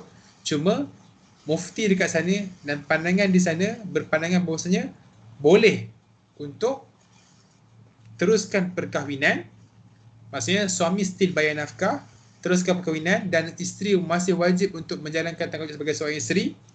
Cuma pandangan ini terbina daripada pandangan yang syaz, yang ganjil. Sebab tu saya kata, bila belajar fiqh, belajar khilaf, jangan kita hanya fokuskan dalil mana yang paling kuat. Tak. Kita kena fokuskan juga hujah mana ataupun pandangan mana yang relevan untuk diamalkan. Contoh, dalam isu perbankan Islam, tawaruk. Tawaruk ni adalah dalam mazhab Maliki tolak. Dan mazhab Timur Tengah mostly tawaruk ni adalah sebuah sejenis kontrak lah, sejenis orang kata produk bank Islam atau produk yang digunakan dalam bank Islam kat Malaysia ni. Okay, cuma instrumen tawaruk ni di-reject ataupun ditolak oleh kebanyakan scholars dekat Timur Tengah. Okay, atas sebab orang katalah backdoor riba lah, sekian lah hujah-hujah diorang ni.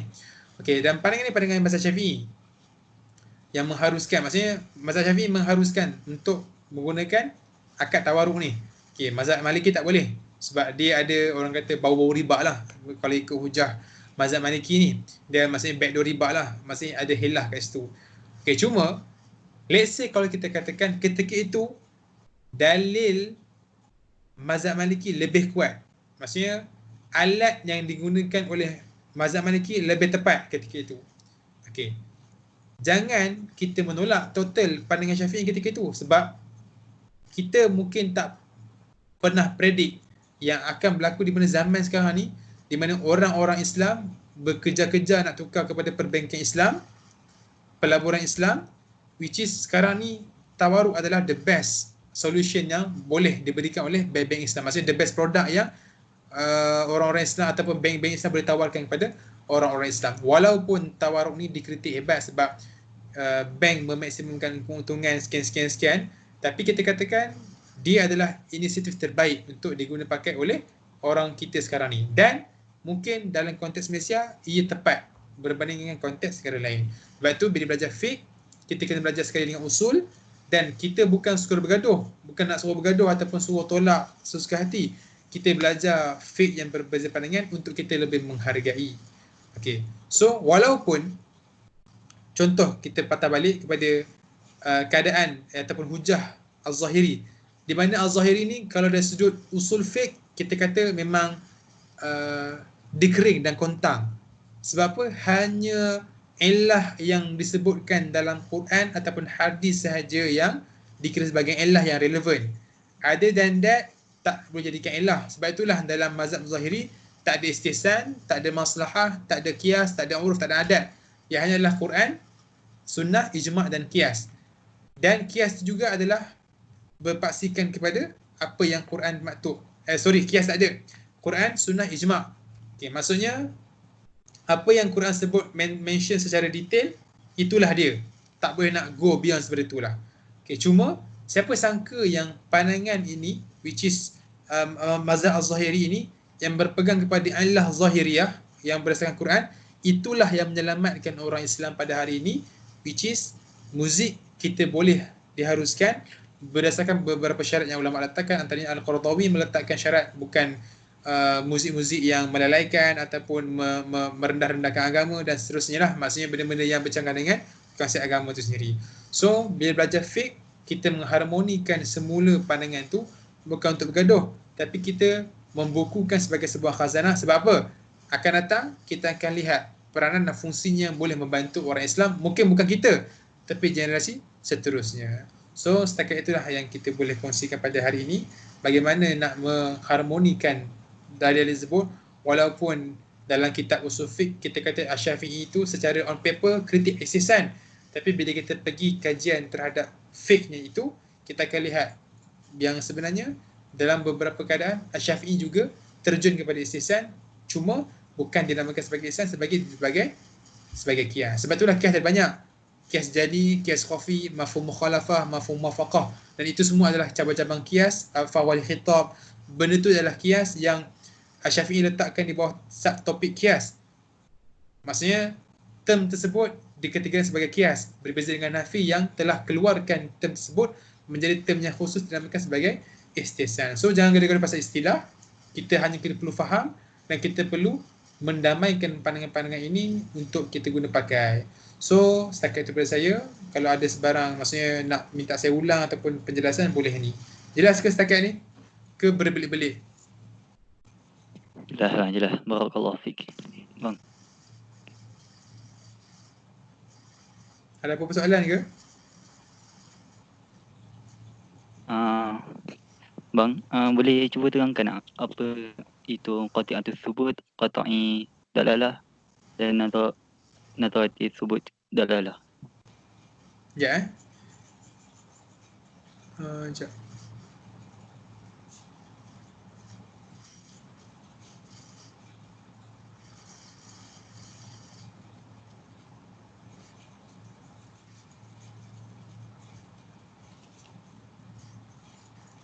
Jelas ke? Ada yang tak clear ke? Yang apa saya terangkan tadi?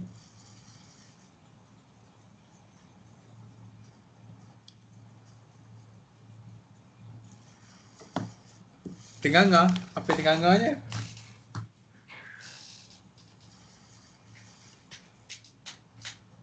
Okey, tadi apa? Soalan Alfi apa tadi? Qati'atu thubut, nazaratu thubut dengan dalalah. Okey.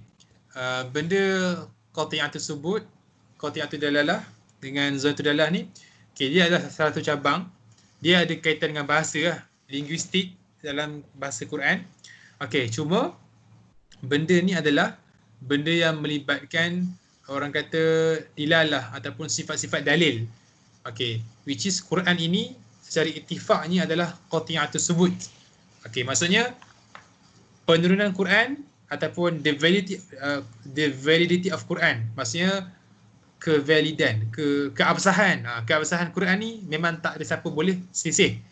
Okay, cuma bila pergi kepada benda yang lebih spesifik, iaitu teks-teks Quran, okay, which is teks-teks Quran tak semua berada di satu level yang sama. Okay, maksudnya ada maksudnya ada teks yang umum, ada teks yang khusus, ada teks yang muhkam yang tak boleh tafsir, ada teks yang mentafsirkan. Okey, contoh kita kata teks muhkam wa aqimus solah wa atuz zakah. Okey, maksudnya Quran jami' dan mani' menerangkan perintah keluar solat dan zakat. Okey, bila muhkam dia perlu mufassar. Okey. So sunnah itu mufassah, maksudnya sunnah itu ataupun hadis Nabi SAW mentafsirkan maksud disebut perintah tersebut berdasarkan perbuatan Nabi SAW yang tunaikan solat. Sallu kama ra'aitumuni usalli. So dekat situ kita lihat ayat Quran itu dia dalam satu keadaan dia zanniyatu dilalah ataupun zannatu dilalah, which is ayat tersebut dia zanni, maksudnya dia ada ruang-ruang untuk ijtihad. Okey, sama juga dengan macam haji. Perintah haji jelas, al-hajju ashhurun ma'lumat. Cuma kaedah menunaikan haji itu diperselisih oleh scholars. Bukan, maksudnya ulama berbeza pandangan haji mana yang terbaik. Okey, maksud pergi kepada praktikal, benda tu perlu kepada tafsiran. So boleh jadi ulama kategorikan sebagai zanniyatu dilalah. Cuma dari sudut keabsahan secara umum, Quran memang qati'ah tersebut sebab dia memang mutawatir. Maksudnya daripada Jibril kepada Muhammad SAW, kemudian sampai pada sahabat, dia mutawatir dan tak ada sahabat yang berselisih dalam meriwayatkan ayat-ayat Quran. Okey. So dekat situ di qati'ah tersebut absah kat situ. Maksudnya tak boleh pertikai. Cuma bila pergi kepada kita buka lembaran dia, pergi kepada teks-teks Quran, dia ada sifat-sifat teks yang bukan semua bersifat qat'i. Okey, maksudnya bukan semua bersifat qat'i yang tak boleh berselisih. Okey, contoh sifat qat'i macam mana? Okay, kita pergi kepada ayat hudud. Maksudnya ayat yang muqaddarah. Maksudnya Allah dah tentukan kadar-kadar tertentu. Okey, contohnya dalam isu orang kata minum arak, Allah dah perintahkan untuk sebat. Okey. Dalam sebut sebat 100 kali. Okey, dalam mencuri Allah dah perintahkan untuk potong tangan. Okey, dalam dosa ataupun dalam orang kata sekian-sekian hukum Allah dah terangkan berapa contoh dalam miras, dalam pusaka. Allah dah terangkanlah kadar-kadar yang diwarisi oleh pewaris harta tersebut. Maksud kat sini adalah benda tu adalah benda yang qati'atu dilalah. Maksudnya kita tak ada ruang nak tafsirkan dengan lebih detail. Okey.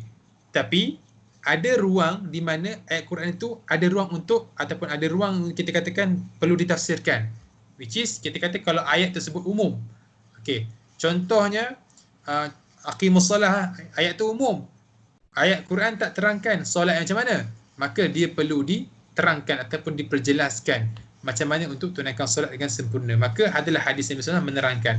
Jadi bila ayat Quran dia memerlukan sokongan daripada Quran, bila ayat Quran dia memerlukan sokongan daripada hadis, maksudnya kat situ dia apa? Zoniat dia jatuh sikit dia punya bukan status, maksudnya tahap dia jatuh sikit. Dia tak boleh berada di qati'ah dilalah, tapi dia akan jadi zonatu dilalah. Okay, sama juga dengan sunnah, which is sunnah. Okay, secara umum hadis-hadis mutawatir bersifat qati'ah tersebut dengan qati'ah dilalah, qati'ah dilalah. Okay, cuma ada beberapa keadaan hadis yang zona tersebut, contohnya khabar ahad. Maksudnya dia punya keabsahan kurang berbanding dengan mutawatir sebab perawi dia tak ramai. Okay. Compare dengan hadis mutawatir ataupun Quran, dia memang kualitas tersebut sebab tak ada orang bersisih dan perawi dia ramai. Lebih daripada 70 orang. Bahkan lebih daripada 1 orang. Okay. And then, bila pergi kepada teks-teks hadis Nabi SAW, ada teks hadis yang juga ada ruang untuk ijtihad. Contohnya kata-kata Nabi yang bersifat, orang kata jawaimul kalim. Maksudnya ada ruang untuk ulama-ulama berijtihad dan mensyarahkan apa yang dimaksudkan oleh Nabi SAW. Maka dekat situ kita katakan, teks-teks tersebut jatuh kepada stage yang kedua, iaitu zaniyatul dilalah. Maksudnya ada ruang untuk kita bincangkan tentang ma'ani ataupun objektif yang nak disampaikan oleh teks tersebut. Okay, clear? Clear ke? Testing. Clear bang, clear. Alright, next. Okay. Ni ada soalan dari kawan dia WhatsApp. Kita kata apa? Dalam mazhab Syafi'i, sentuh kemaluan tu adalah min naqdil wudu' kan. Saya membatalkan wudu'. Tapi dia kata dia dengar daripada Syekhul Islam Ibn Taymiyah kata kemaluan tu tak membatalkan wudu' berdasarkan hadis kemaluan itu sebahagian daripada anggota badan. So nak katanya dua-dua dalil tu sahih. So macam ni berlaku? Macam ni pertembungan? Kalau macam tu, dia bukan pertembungan antara dalil yang maksudnya istisan masalah tak. Dia dua pertembungan. Pertama, bagaimana ulama melihat hadis tersebut, sama ada satu nasikh ataupun satu lagi mansukh. Maksudnya satu lagi hadis tu bersifat memansuhkan, satu lagi hadis dimansuhkan. Okey, itu isunya. So, dalam perspektif Syafi'i, hadis yang apa Ibn Taymiyah pegang tu adalah hadis yang dah dimansuhkan dah. Okey. Dan kedua, sama juga dari sudut perspektif maksudnya bila dibincangkan hadis tersebut, dibentangkan hadis tersebut, okay, biasanya akan ada ukuran lah. Perawi ni masuk Islam kurun keberapa, ataupun hadis tersebut diriwayatkan pada tahun keberapa hijrah. Maka contohnya hujah Syafi'i kata hadis tersebut diturunkan pada 10 hijrah contohnya. Okay, so hadis tersebut adalah hadis yang lewat. Maksudnya pensyariatan yang akhir-akhir berbanding dengan pensyariatan satu lagi tu yang tentang kemaluan tadi tu. So boleh jadi hadis yang Ibn Taymiyah pegang tu adalah hadis yang dah termansuh dah dengan hadis yang Asy-Syafi'i pegang tadi tu. Okay, clear? Clear Ustaz, clear bang.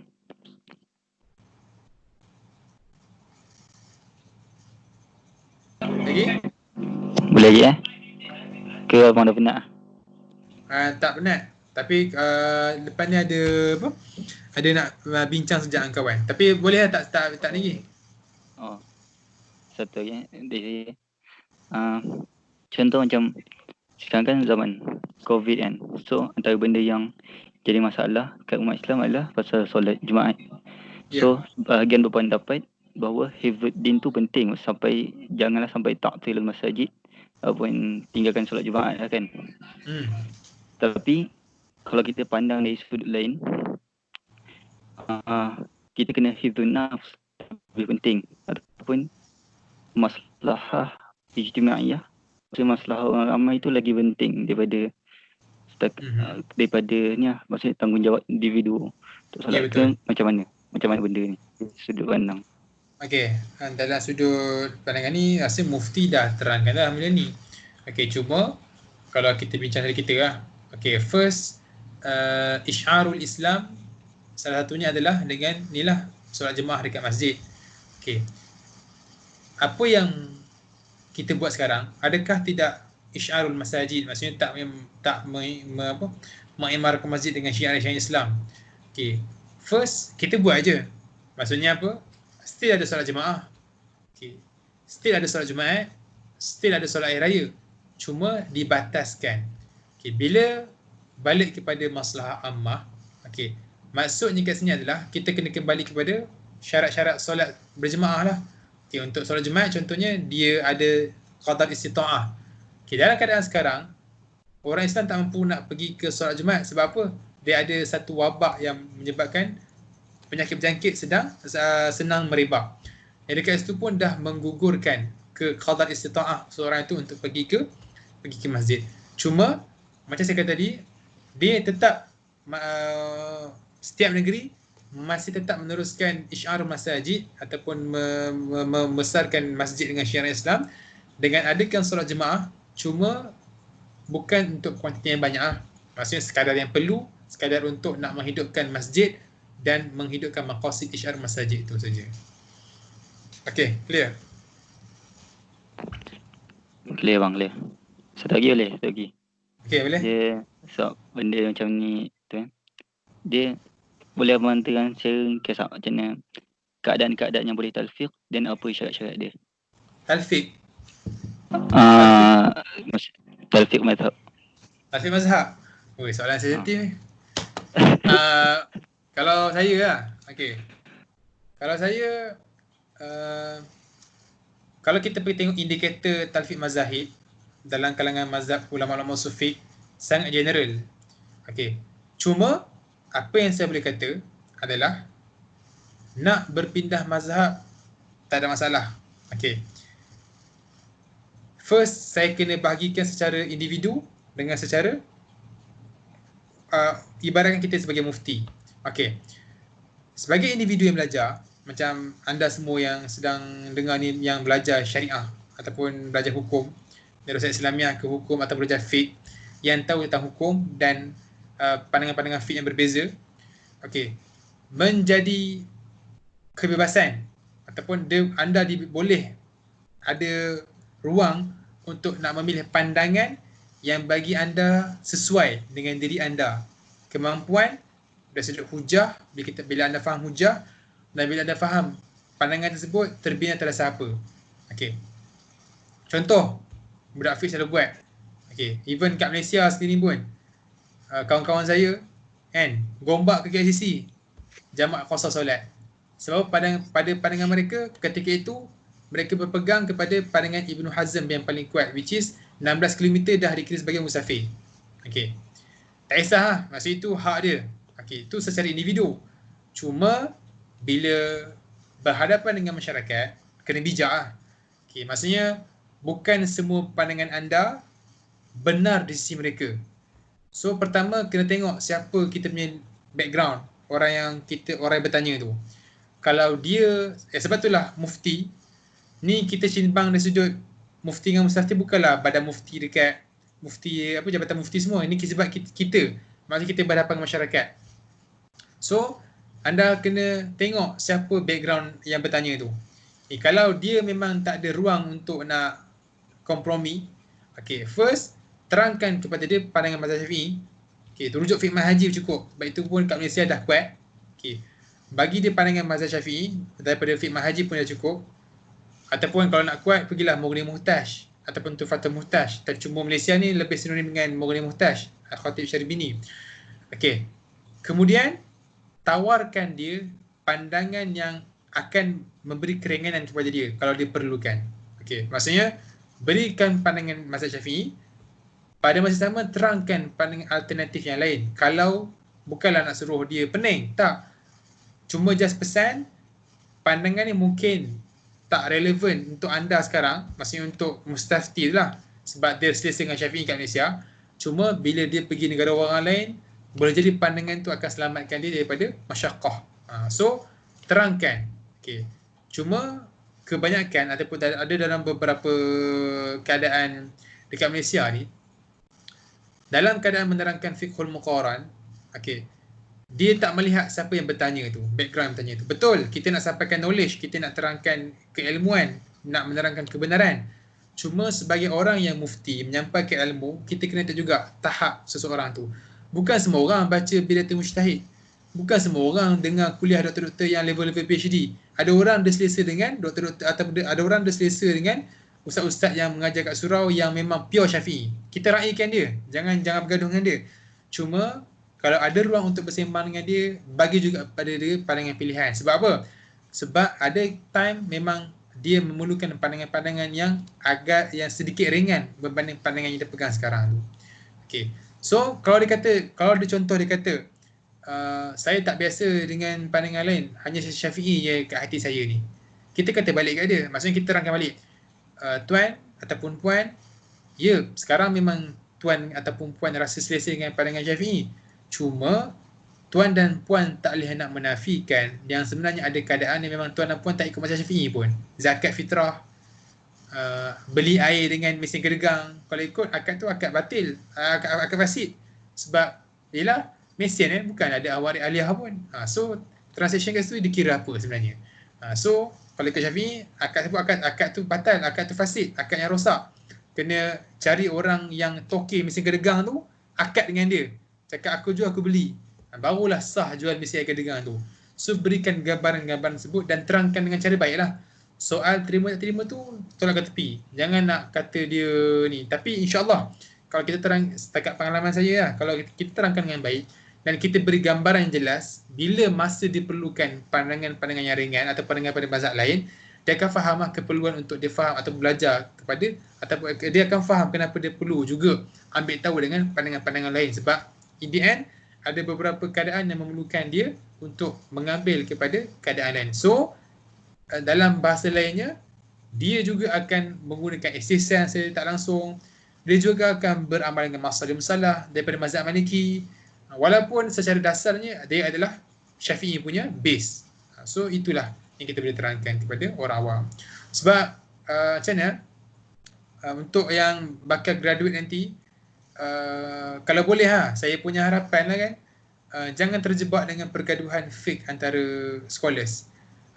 Maksudnya apa yang kita lihat senario kat Malaysia sekarang ni, bila ustaz-ustaz dengan asatizah bergaduh, kita ambil tu sebagai intipati sejarah yang jangan diulangi.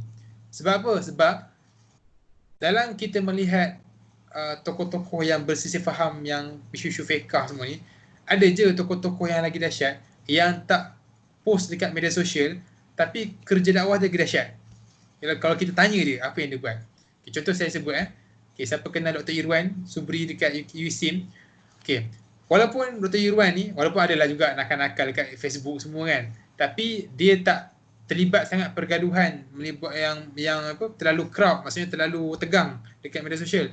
Tapi bila kita sembang dengan dia personal, kita tahu yang banyak dah usaha-usaha yang dia buat untuk nak dakwah orang, nak bagi orang kepada lebih faham tentang fiqh Islam ni mudah.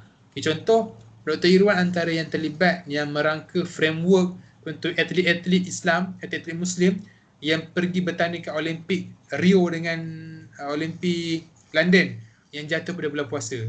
So maksudnya apa? Dia adalah individu yang tak ada orang suruh tau. Dia sendiri yang susun framework tu untuk bentangkan kepada JAKIM untuk menjadikan panduan kepada atlet-atlet yang Muslim untuk macam mana dia orang nak deal dengan bulan puasa dekat sana dan keadaan dia orang ni perlukan fitness, perlukan makanan, sekian.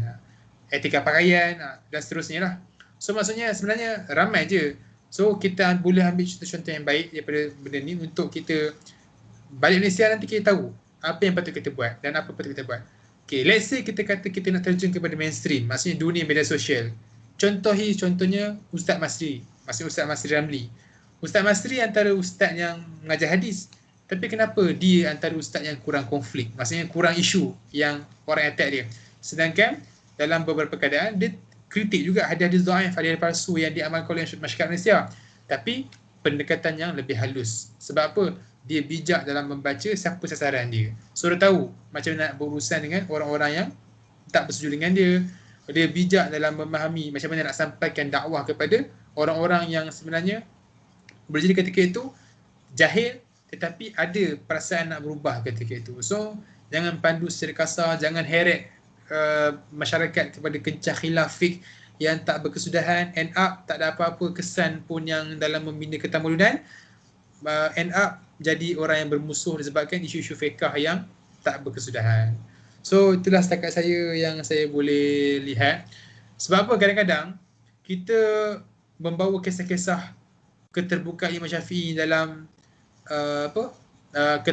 keterbukaan Imam Syafi'i dengan Yunus As-Sadafi yang berbeza dengan isu fiqh tetapi masih lagi berukhuwah. Kenapa benda tu kita kebanyakan diriwayatkan kepada masyarakat tapi dalam praktikal kita gagal untuk nak meraihkan sahabat-sahabat kita yang berbeza pandangan. So macam itulah. Baik nanti jangan ulang sejarah tapi cerita sejarah yang baru. So setakat itulah apa yang saya boleh kongsi. Sebab saya sendiri pun adalah orang-orang fiqh, yang pernah terperangkap dalam kencah perbezaan pandangan. Tapi alhamdulillah bila kita keep belajar, kita jumpa orang yang berpengalaman dalam dakwah, kita tahu yang tak perlu nak bergaduh pun untuk berdakwah ni. Orang lain berdakwah tak bergaduh pun elok je harmoni. Walaupun dalam grup tu ada Salafi, ada Asy'ariyah, ada yang pro kepada Ali pun ada. Tapi kenapa mereka boleh duduk satu meja buat kebaikan? Sebab mereka tahu mereka ada objektif yang lebih jelas nak bawa kat Malaysia ni. Okay. So setakat itulah yang saya boleh share dengan anda semua. Ada apa-apa soalan? Setakat tu je kot. Sejam setengah. Afi? Oh Alfi. Okay, jelas. Terima kasih bang. Barakallahu fiik. Jelas ke presentation ke bahasa ni?